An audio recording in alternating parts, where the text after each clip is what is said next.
Continuing on in our sermon series on Jesus the human, we're going to talk today about Jesus the disciple and the disciples.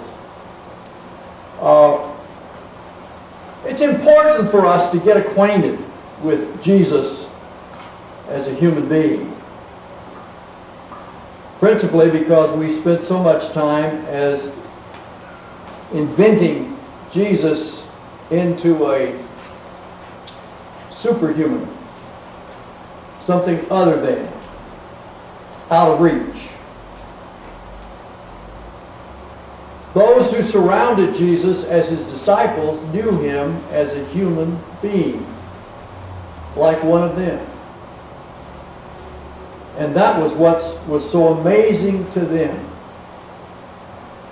is that here was somebody who was them, who was calling them to something far beyond what they had imagined life could be. Jesus led a messianic movement, and he called people to be his disciples. Now, disciples were not an unusual thing in that time, as it is not an unusual thing in this time. People are disciples who begin to center in on a discipline, on a way of life. And the schools at that time, the Pharisees' schools, the other types of schools had disciples. And they tried to learn from their master, or whoever was the head of the school, everything that they knew and everything that they practiced, and they imitated it, and then they took it on into the future.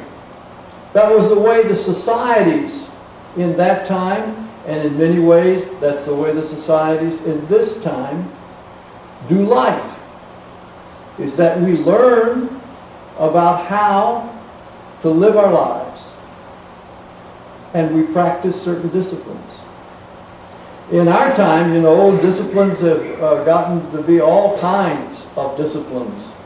And we have all sorts of ways of learning about them. Not just sitting at the feet of a master, but we can go to our television or to our computers. We can take all kinds of courses, and we can be disciplined in all kinds of things. Musicians know about being disciplined in their field.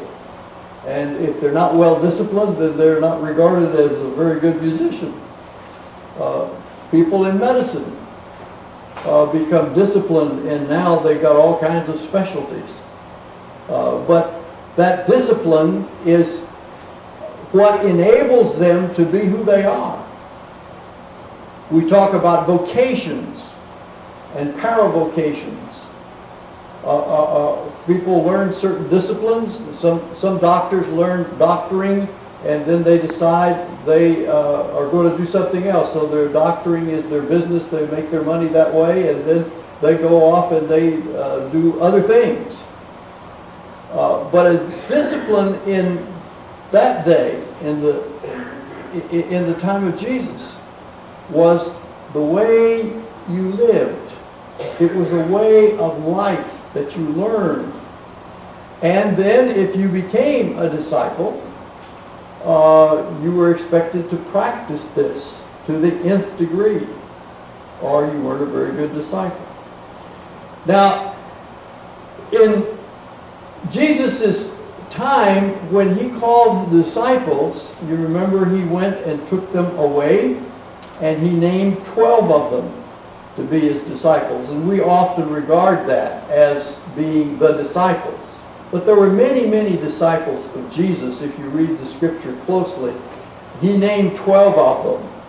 And the naming of the 12 of them, if you have a Jewish background, you realize that what he was shaping his movement to be was the new Israel. And these were the 12 tribes.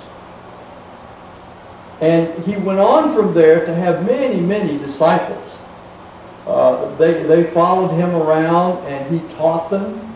Some of them, as the 12, left everything. They went away from whatever they were doing. They left their families. They devoted their whole life, their whole self, to being these disciples. There were disciples that stayed at home. They had missional families. And if you read the scripture closely enough, you'll see that they would go and visit these families, like Martha and her sister, and they would stay there, and they were fed by them, and they were supported by them. There were also many women among the disciples that followed Jesus from place to place. Mary Magdalene was one. And Mary got her name Magdalene because that was the name of a fishing village, and she was from that village. Jesus probably spent a lot of time around Galilee, and the major occupation around Galilee was the lake, and were fishermen. And it would have been surprising for him to call many of the fishermen to be his disciples. But this was unusual because these were not the upper crust of the society. The fishermen were really looked down upon, just like butchers. Anybody that dealt with blood or taking a part of a body were not looked as the best sort of people. And so Jesus picked from this people, the fishermen. And he also picked another despised person, a tax collector, and others. But there were many women there besides Mary Magdalene. And if you look at the scriptures close enough, you'll see some of them that are mentioned